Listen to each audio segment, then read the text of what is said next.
are waiting to see that the hostages held by the terrorist organization Hamas are all released, that Gaza can no longer serve as a platform for terrorism, and that Hamas lay down its weapons and lay down its arms, and that they cannot be part of a future government in Gaza.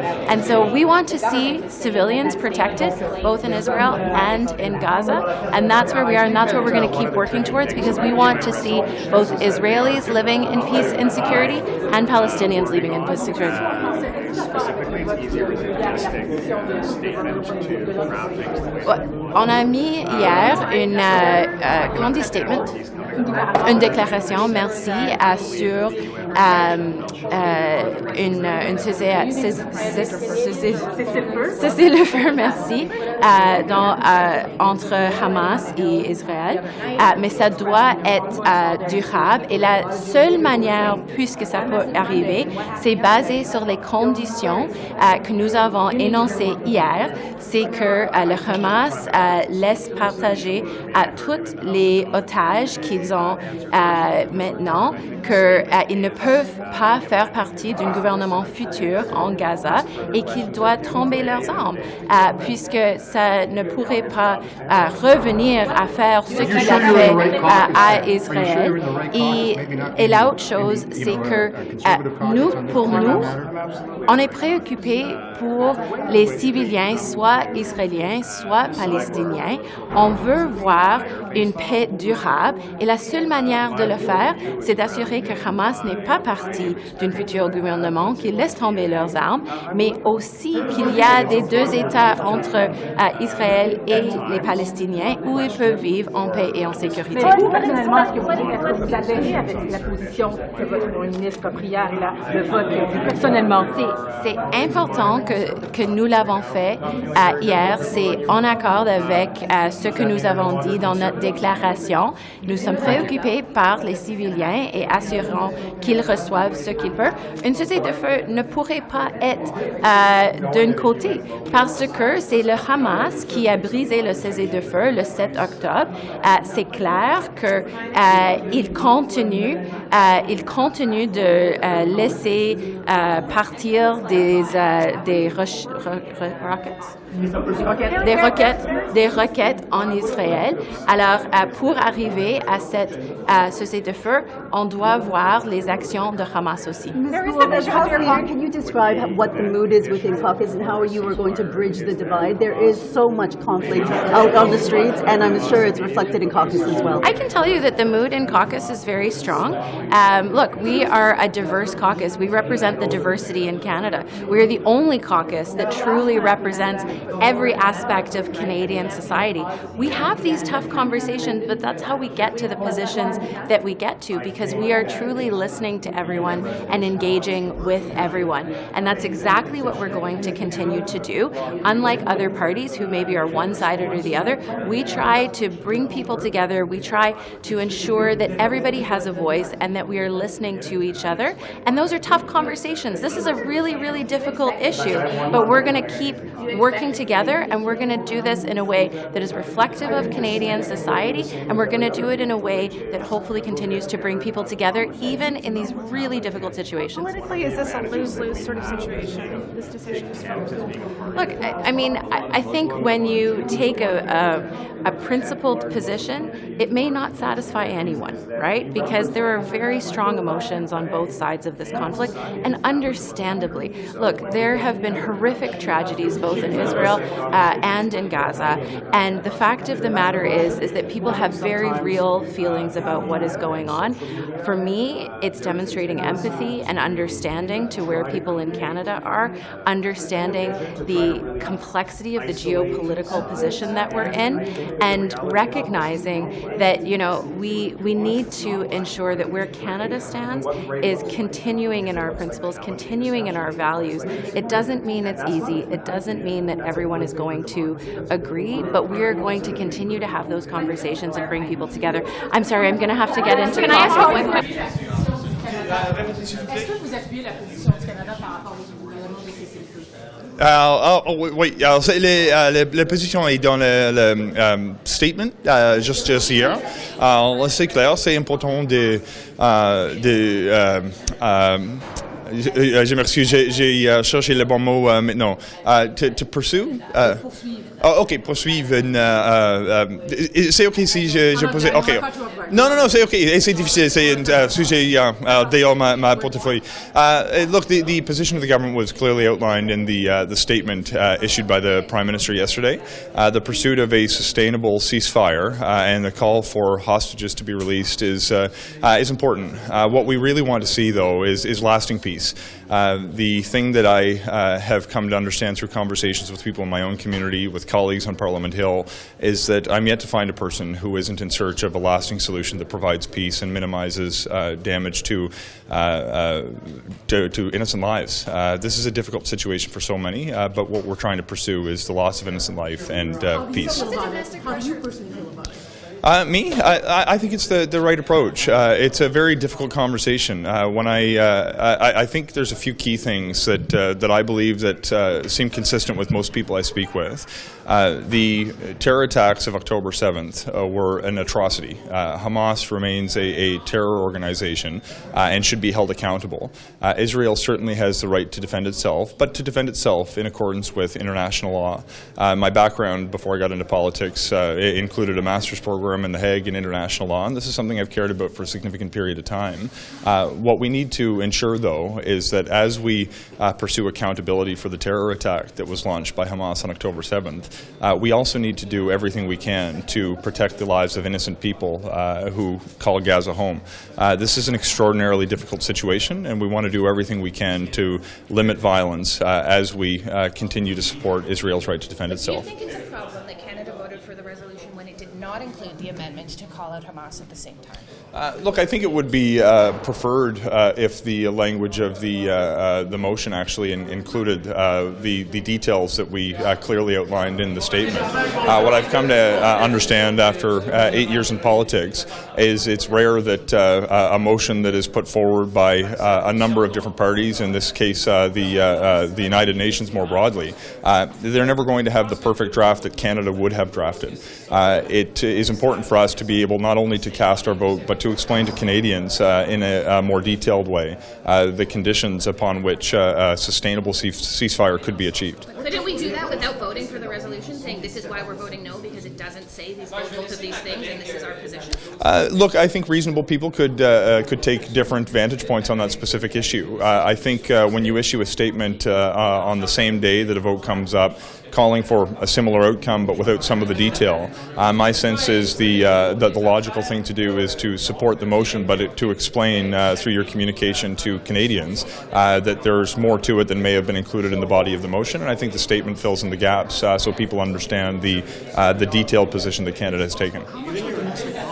Domestic politics drive the decision, this change in position So what's driving the shift is the shifting nature of the facts on the ground. To the extent that we need to continue to provide clarity, that we want to see the hostage release, that we want to see a loss of civilian life, I think it's important to understand that there's a shifting landscape playing out on the ground, but we remain committed to the idea that there should be accountability for the terror attacks launched by Hamas on October 7th. It's a challenging situation. It's not isolated entirely from the political discourse that's happening across Canada, but it's important that Oui, je pense que c'est une position qui reflète ce que les Canadiens souhaitent voir en ce moment-ci de la crise qui se vit en Palestine et en Israël. Ça cause du mécontentement au sein de votre caucus, par contre. Est-ce que vous craignez des démissions? Certains de vos collègues là, qui sont...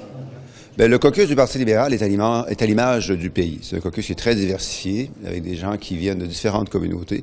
Donc, ça crée des défis, évidemment, lorsqu'on doit prendre des décisions et faire évoluer ses positions en fonction de ce qui se passe sur la planète. Mais la force de la diversité, c'est que ça nous amène à prendre conscience de tous les points de vue et de toutes les circonstances que l'on vit à travers le pays. Voyez-vous des démissions? Non, je pense que c'est un caucus qui est très solide. Les gens ont eu l'occasion et vont continuer de l'avoir au cours des prochaines semaines et des prochains mois, de faire valoir leur point de vue, puis travailler, comme M. Trudeau le dit tout le temps, à rassembler les gens plutôt qu'à les diviser. Est-ce que la bonne volonté gagnée la semaine passée au Qui n'habiterait pas au cabinet dans la chambre, mais De quelle manière?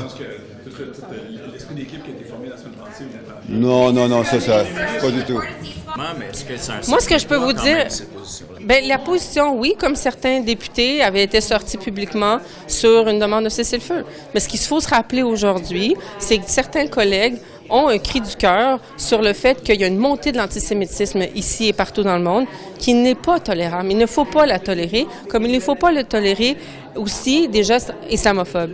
Maintenant, aujourd'hui, je pense qu'on l'a aussi démontré, encore juste la semaine passée, le caucus est uni sur ce qu'on doit livrer pour les Canadiens. Puis moi, je pense que autant il y a de l'empathie à avoir absolument sur la catastrophe qu'on vit au Moyen-Orient, mais actuellement, on livre pour les Canadiens, puis là-dessus, on est vraiment tous. Est-ce que vous avez la position sur le cessez-le-feu? Oui. Pouvez-vous élaborer sur votre point de vue? Bien, absolument que je l'appuie, c'est certain.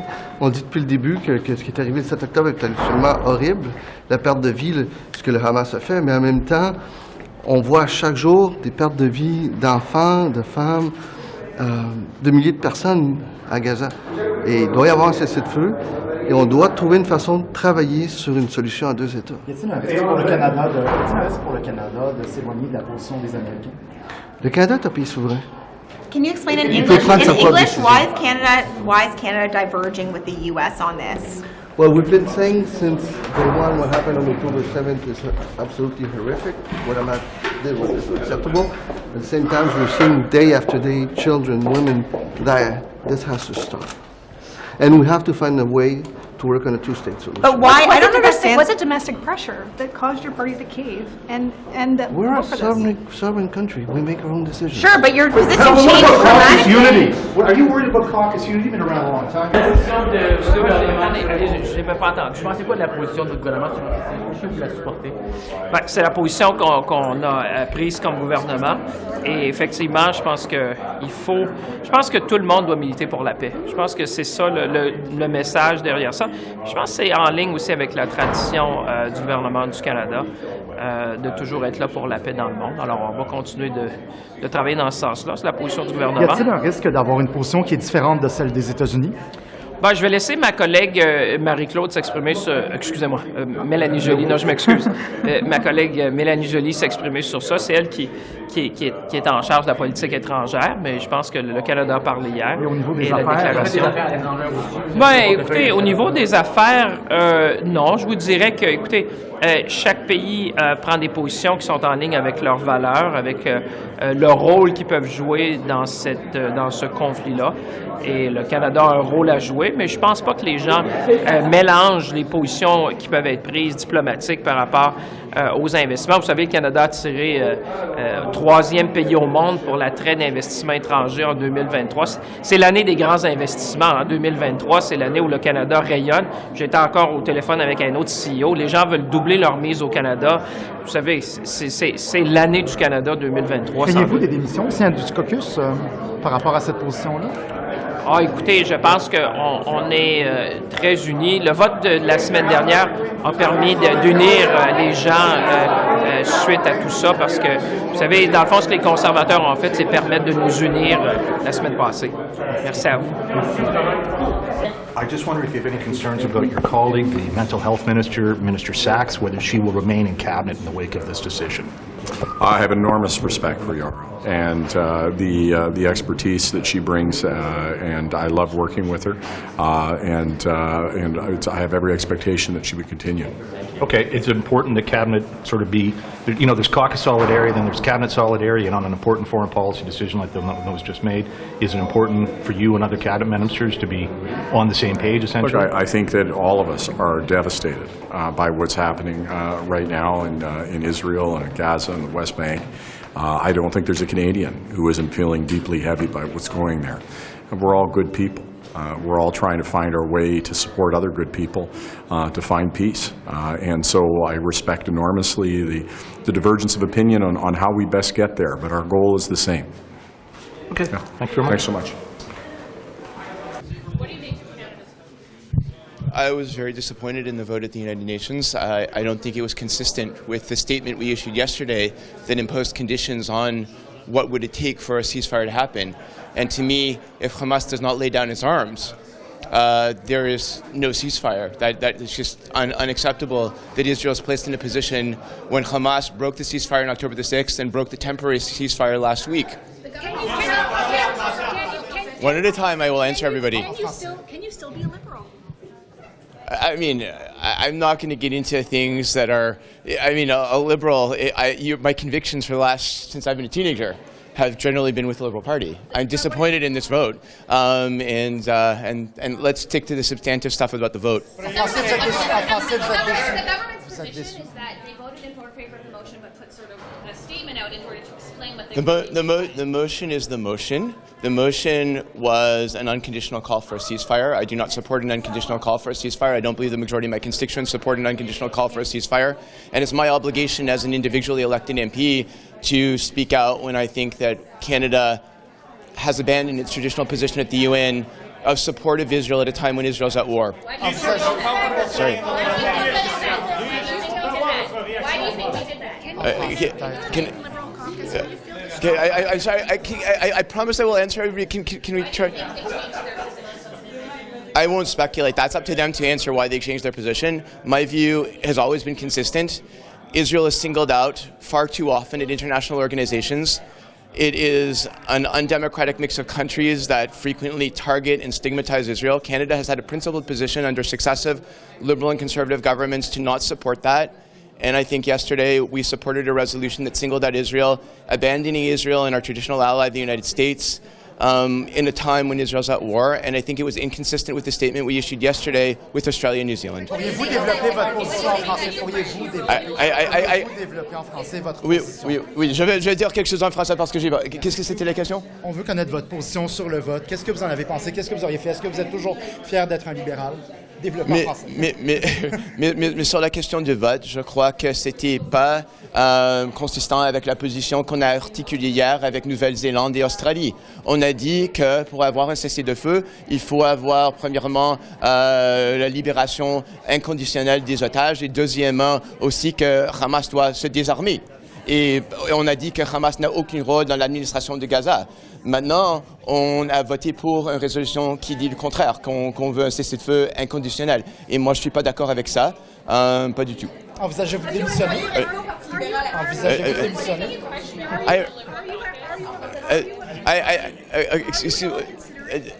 Moi, je suis député, je vais continuer d'être député de Montréal, et ça, c'est sûr. Et en termes de parti libéral, il y a beaucoup de choses qui sont là comme enjeu à part d'une question. Est-ce que vous vous sentez abandonné? Quels sont vos sentiments par rapport à ça? Vous êtes abandonné, déçu? Je ne vais pas mettre de mots dans votre bouche.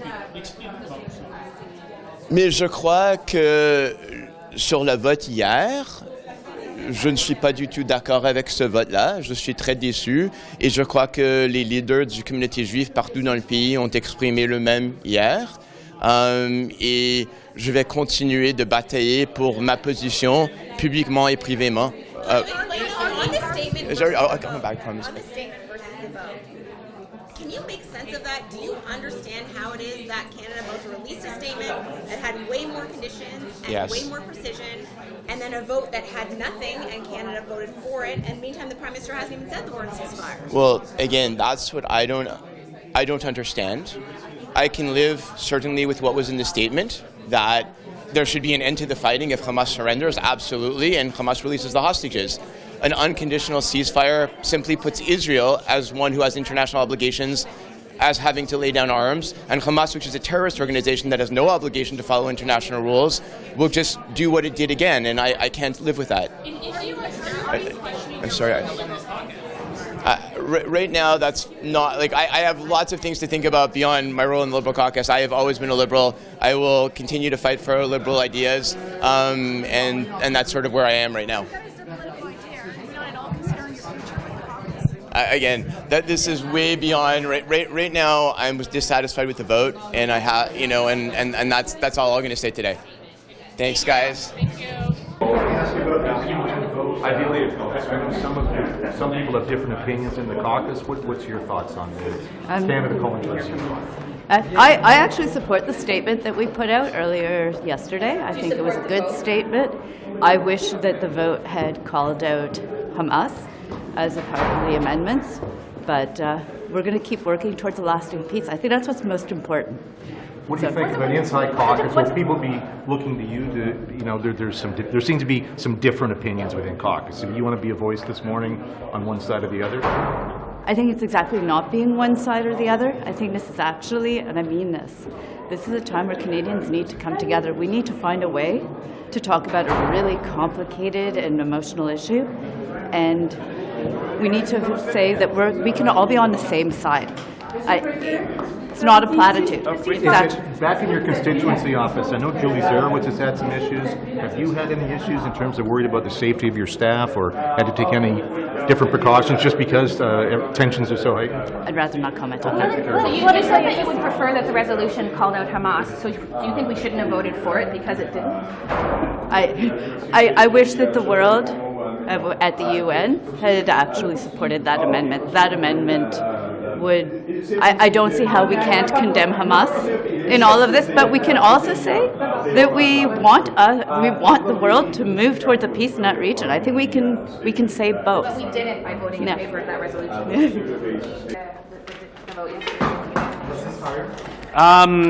There's always good discussion in the caucus. We've had that since October 7th on this issue. Its Liberal Party is a big tent with lots of opinions across the board, and we hear those in caucus. What's your take on the vote? Do you support the change in position for Canada? I support the change in the position. I think this is something that's come. I think the statement by the Prime Minister with the Prime Ministers of Australia and New Zealand were fundamentally important to explain Canada's position that Israel has the right to exist. Israel has the right to defend itself. Hamas also commits atrocities. Or excuse me, Hamas commits atrocities that hostages need to be released, and Hamas can't be a part of a future government, and those are the conditions for which there needs to be a ceasefire. So, but the resolution itself did not call for that, which is causing some concern, particularly among Jewish Canadians. Well, I think the detailed statement by the Prime Minister and the Prime Ministers of New Zealand and Australia explains much better the position of the Government of Canada. It's something that I think in this debate we lose a lot of nuance, and it's important that multiple things can be true at the same time. And I appreciate the Prime Minister's explanation of our position and the position of Australia and New Zealand as well. Thank you so much. Est-ce que vous pouvez avoir vos sentiments sur la décision du Canada hier de trouver ce cessez-le-feu et puis les divisions dans le caucus? Je ne peux pas parler de ce qui se passe, la discussion dans le caucus. C'est à chacun des députés de présenter leur propre point de vue. Mais en ce qui concerne la décision du Canada, j'appuie les décisions de notre gouvernement. Je pense que notre gouvernement a dit régulièrement qu'on appuie le droit de l'Israël de se défendre, mais que c'est important comment ils le font. Et on est, pour moi, pour mes commettants à être au centre, je pense que une des priorités, la priorité, c'est la vie des civils, c'est et l'aspect humanitaire. Donc l'Israël a le droit de se défendre, mais aussi il faut faire. C'est important qu'ils le font d'une manière qui protège la vie des civils. Mais que répondre à la communauté juive qui parle de trahison, qui se dit dégoûtée par cette décision-là du Canada, par même d'abandon? De mon côté, je vais répéter encore une fois, je pense que c'est important de comprendre que moi, j'ai parlé de ça définitivement du 7 octobre, du début, que je pense que l'Israël a le droit de se défendre. Mais encore une fois, la manière dont ils le font est importante. Non seulement de la perspective de la vie des civils, des Palestiniens qui souffrent en ce moment, mais aussi de la perspective de la sécurité et l'aspect sécuritaire des Israéliens. Donc, est-ce que c'est une trahison? Quel aspect? De quoi vous parlez? La position du gouvernement qui a été prise hier, est-ce que c'est une trahison par rapport à la communauté juive?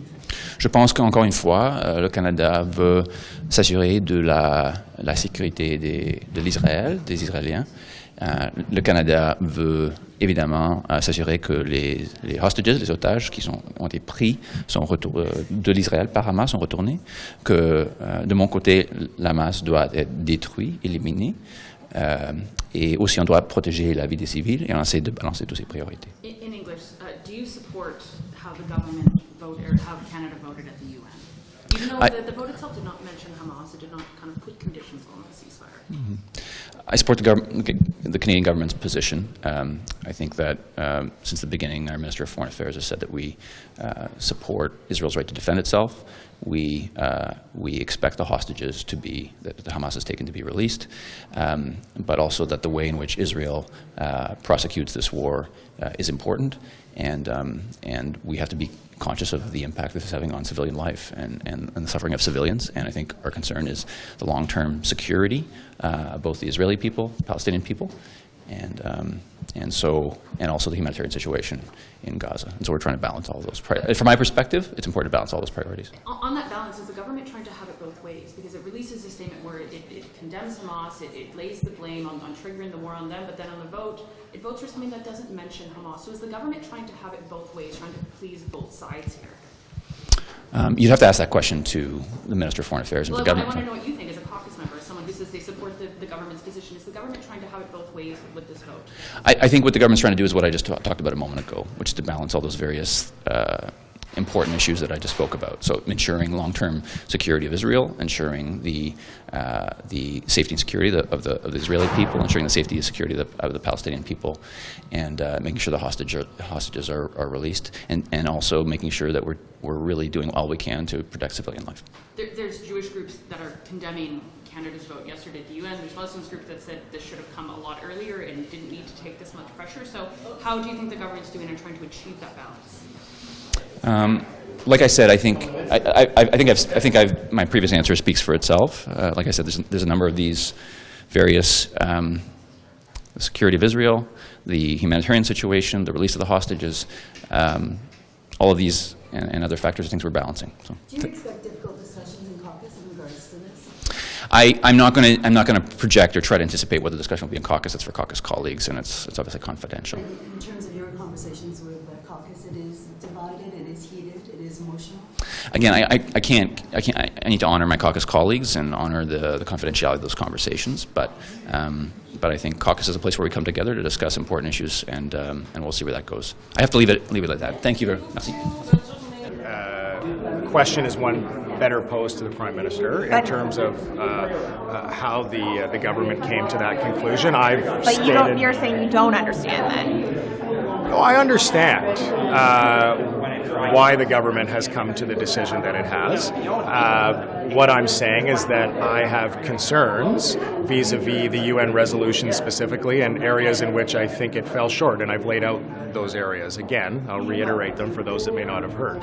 The UN resolution, in my opinion, fell short in the following ways. It did not condemn Hamas to the extent I think is necessary and legitimate. It did not lay down as a condition for a ceasefire the need for Hamas to lay down its arms, immediately release all hostages, and to stop using innocent civilians as human shields. To me, that is an important criteria that was not listed in the UN resolution in terms of what needs to be present in order for me to feel comfortable in putting my support behind a call for an overall ceasefire. But I want to reiterate, very importantly, every day we watch this is horrific. Like, this loss of life is real. I spent my life as a teacher working around young people. Seeing women crying over the bodies of their dead children, seeing young boys and girls growing up without families and without homes is devastating. Nobody wants to see fighting continue. And we have to be very careful to remember that this is not about The position that anyone is taking here is not about wanting to see an elongation of this conflict. Everybody wants to see this conflict end as soon as possible. The question is what conditions need to be in place in order for the conflict to end. And I've laid out certain conditions that I feel the UN resolution fell short of that are necessary in order for us to get there. Were you blindsided by the statement? And then were you blindsided in terms of, did you support the statement as well? I think the statement was fair. I think that the statement laid out most of the conditions that I just reiterated were important. So you were blindsided when the UN voted? Did you expect that? No, I don't know how you draw the conclusion that I was not blindsided by one and therefore I was blindsided by the other. How much domestic pressure do you think attributed to this, attributed to the caucus, essentially caving on the decision? I wouldn't characterize it that way. I think that it's an evolving conflict. I think that the Prime Minister and the government have a myriad of factors that they have to take into consideration when they're making these decisions, and I appreciate how difficult that is. Guys, I have about 20 more seconds. You said before you understand why the government took its position. Why did the government take this position? What is your understanding? I think that the government has an obligation to address global conflicts and to speak to the evolution of conflicts as they take place on a daily basis. And this one is evolving, it's changing, and the Prime Minister and Cabinet and the government have to take decisions that are mindful of those evolutionary pieces of the conflict. So it's possible for one to understand how a conclusion has been drawn without necessarily agreeing in totality with the conclusion that's been drawn. Reaction about the ceasefire and Canada supporting the ceasefire? I welcome and I am grateful that Canada voted in favor of a ceasefire, and I hope that Canada will rally international support to protect the innocent civilians being killed in Palestine, Do you think in Gaza. It makes a lot of division in the caucus? How are you going to deal with it? As leaders, I think we have a lot of work to be done. This is a first step. And the humanitarian crisis in Gaza has worsened. Nearly 2 million people are displaced. We have seen over 18,000 innocent civilians being killed, 70% of which are children and women. As a mother, it has been very difficult for me in the last 2 months to see all those pictures coming up. I never saw any pictures like this, which my kids are seeing at the age of 23 and 25. I'm really worried about the mental health of my children and all the youth who have been very passionate about this. And I really hope that Canada plays an important role in rallying the international support to make sure that we can put an end to the killing of the innocent civilians. But you hear your colleague, Mr. Housefather, telling he strongly disagree with the position that the Canada takes yesterday. Do you think you can have peace at the caucus? This is about protecting innocent civilians. This is about protecting children, like every international law protects children and civilians. See, for a parent, the worst thing is to bury your own kids. And we have seen many parents doing that. As a mother, I cannot sleep at night. And as I think most of us as parents, I think we have to play a leadership role to make sure that we protect the innocent civilians in Gaza. Inconsistency between the statement Canada put out yesterday and its vote at the UN? Canada put out a statement with New Zealand and Australia urging to work towards a sustainable ceasefire, and I think it was the first good step that we saw at UN that Canada voted in favor. Can there be a ceasefire if Hamas refuses, if Hamas will not put down its weapons? See, I hope Canada will play a major role in bringing international support to make sure that we have sustainable peace in that region, and that will only be possible if both the legitimate Palestinian people and the representatives of Palestine and legitimate representatives of Israel can sit together to work for a two-state solutions. Does Hamas have to put down its weapons if there's going to be peace? I think Hamas should not have a role in Gaza. We should have legitimate representation of the Palestinian people and Israeli people sitting on a table having a dialogue. Violence is not an answer. We have to put an end to this violence and the killing of the innocent civilians. We have to make sure that we are there for children. If we cannot protect children, I've been questioning myself, who are we if we cannot protect the children? Thank you. Thank you. Iqra, can we just ask you about this motion yesterday? I'm just curious how you're reacting. The government has changed its position. I know many caucus members were looking for language that was more like that. Where are you on that? Well, I think Canada's got a reputation for protecting human rights, and over these 8 years that I've been there, I've been a strong advocate. So I'm really happy to see that we are standing up for innocent civilians, both on the Palestinian side and the Israeli side. And I look forward to continuing to work with all of our caucus to make sure that we're protecting everyone. And let me ask you about that, because obviously some caucus members were unhappy about that, and whether or not you'll be reaching out to some. I'm sure you already were reaching out to some on that side, but what would you say to the Anthony Housefathers, etc. of the world? Well, let me tell you, David, we have a tradition between Muslim caucus members and Jewish caucus members. Every year we get together and have Christmas dinner. We have a wonderful relationship amongst our caucus, and I really enjoy working with them. It's good to have diversity of opinion, and I think that makes it for a healthy democracy. Thank you. Qu'est-ce que vous avez pensé de la position du Canada sur le cessez-le-feu? Écoute, comme vous savez, le Canada, c'est un pays de paix. C'est le Canada qui a créé la force de paix, le temps de Lester B. Pearson. Donc, n'importe quelle décision prise par le gouvernement canadien pour sauver la vie humaine, moi, je dis c'est un extra, c'est un cadeau de Dieu. C'est des victimes, c'est des gens innocents, arrêter la destruction pour les deux côtés. On garde tout ça pour arrêter l'hostilité entre les deux côtés. Ça va sauver les vies des gens ou des citoyens et militaires israéliens, pareillement dans le côté de Gaza. Avec ça, je pense que le Canada va jouer un rôle important comme l'habitude.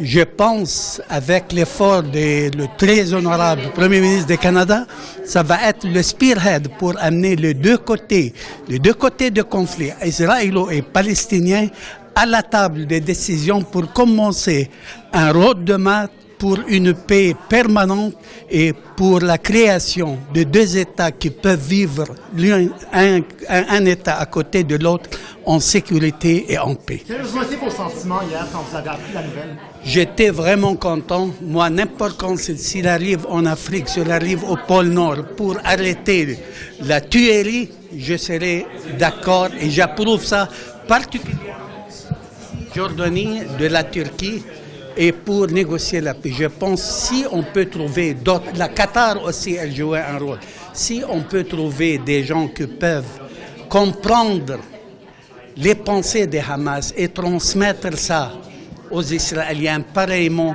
avec un joueur qui est vraiment respecté à l'échelle internationale comme le Canada, je pense qu'on peut arriver à une paix. Écoute, les Palestiniens aussi sont de peuple, ils veulent vivre là. Personne n'accepte pas que ses filles ou sa fille ou ses fils vont aller mourir dans un bombardement. Pareillement, hier, j'ai eu que les Israéliens, ils ont perdu pas mal des soldats aussi. C'est la vie humaine qui est... C'est impossible de continuer et de laisser cette situation continuer sans avoir des pays comme le Canada et les autres, et j'espère les autres pays du G7, donnent au Canada le feu vert avec l'approbation de ces pays pour continuer ces efforts, pour amener les deux côtés à une table de décision. Dans votre circonscription, c'était quoi les attentes de vos commettants? Est-ce que c'était que le Canada... Moi, je peux vous dire, j'ai eu pas mal des appels, j'ai eu pas mal des téléphones, des emails pour me dire c'est trop tard pour le Canada. C'est un peu tard, mais c'est mieux que rien. Avant, ils voulaient dès le début un cessez-le-feu. J'ai essayé d'expliquer que c'était au début difficile, c'est impossible avec ce qui est arrivé.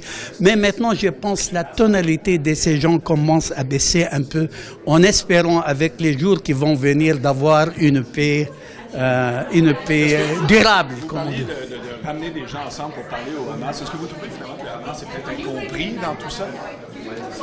Moi, je pense, si la volonté des familles des Nations Unies et si vous écoutez les voix de peuple sur le terrain, tout le monde veut la paix. Tout le monde veut la paix.